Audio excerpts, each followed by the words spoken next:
All right, this is pretty much the second half of this chapter. It looks at the impacts of these revolutions on societies.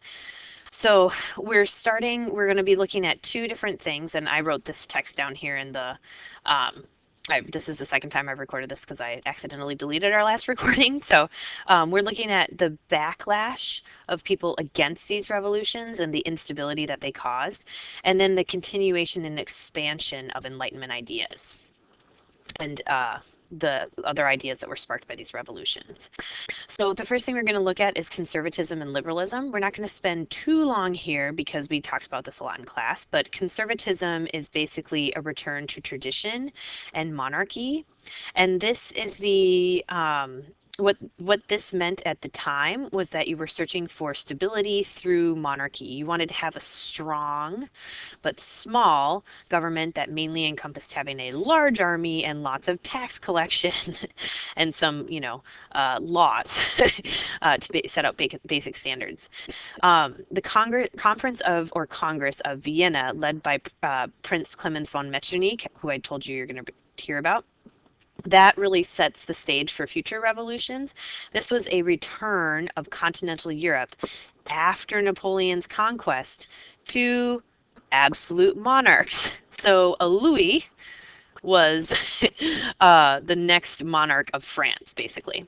So this set the stage for future revolutions in France in 1830 and in many countries in 1848 because of its return to that strict monarchy. Otto von Bismarck is another figure who's a famous conservative. He was a German nationalist and really integral in German unification, and his role he will come up again and again in this time period as a key player in Germany, taking Germany from a decentralized princely states to a unified, strong country. Liberalism is obviously associated with Enlightenment thought, and that the government should, like we talked about in class, protect natural rights, life, liberty, and property. Also, that people should have a say in their government through voting, or one way would be through voting. This expanded during this time period because of the expansion of the idea of these natural rights to both people of color and also women. So the abolition of the slave trade and slavery was a big movement during this time. There was a fight for equality or semi-equality for Africans and African laborers, and this fight for the abolition of the slave trade first, which was first abolished by Great Britain, and then an end to slavery. You can think of the United States as kind of a good middle timeline, so the 1860s as the end of slavery, and you're going to learn about that in a later chapter. This is a move toward equality, not obviously total equality. In terms of women's rights, Mary Wollstonecraft was really ahead of her time, very radical. She called for complete equality for women, and that women were completely equal to men intellectually and should not be discounted in terms of voting, which, believe it or not, was a very radical idea.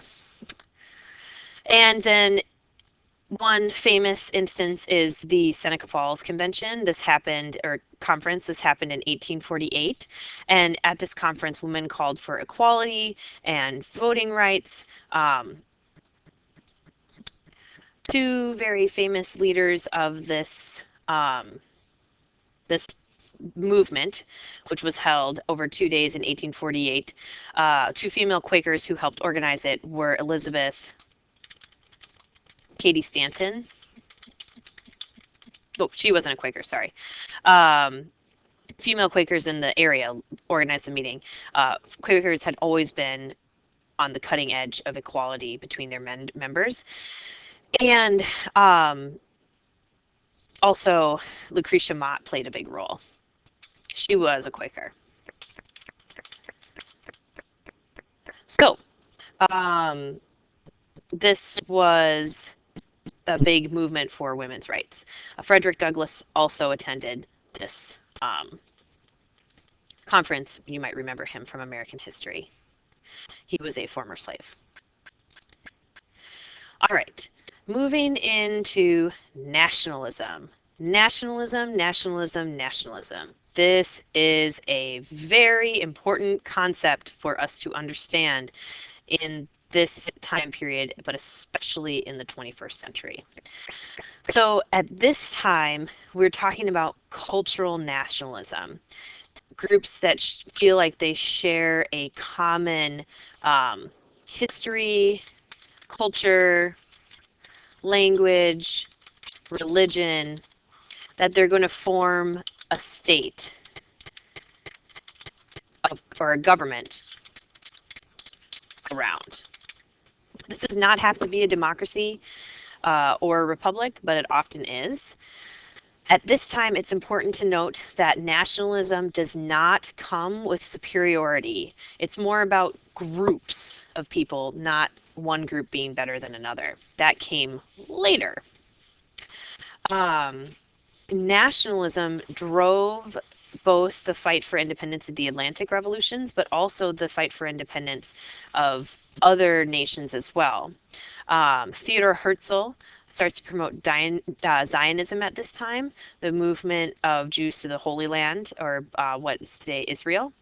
And he writes a lot about this, and his motivation is nationalism. Again, there is a backlash to this because most countries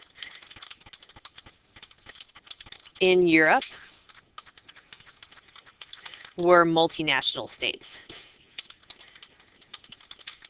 That might be ringing some bells for you in World War I. Here's the first and major piece of backlash, which is the Congress of Vienna in 1815, which returned the balance of power again to the Ancien regime. Okay, nationalism was an incredibly powerful force that led to some unification in Europe. That's why, people were very upset about it, because it was definitely destabilizing for old powers. So one of the states that unified during this time period is Italy. The group that was part of that unification was known as the Red Shirts, and the man who was responsible for this unification is Garibaldi. So you can watch the map over here. It shows you the unification of Italy over time. And you can see too that the Papal States remain independent for the most part. And then in Germany also became independent at this time. It went from being a series of princely states to a unified empire.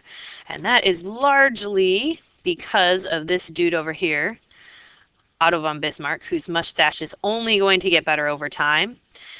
He was a conservative, like we saw in the previous slide. He believed thoroughly in a strong monarchy, but he really had the king's ear and wanted to increase Germany's strength, unify Germany, German-speaking people, through blood and iron, meaning rather than debate. So meaning industry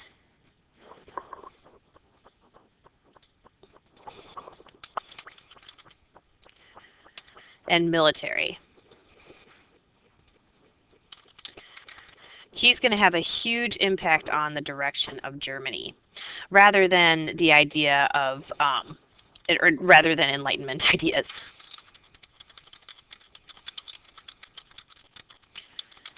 He was a big proponent of what was called realpolitik, which meant that he wanted to use policies that were working and not ideological. So his promotion of those ideas was really about what was going to strengthen Germany the fastest, and he was very open to new ideas. So he was a conservative, but I would modify that by saying that he was willing to change if he felt like something was going to strengthen Germany. His main thing that he should be remembered as is a nationalist. And that's where we're going to stop the PowerPoint for today. So please do the listening check when you're done.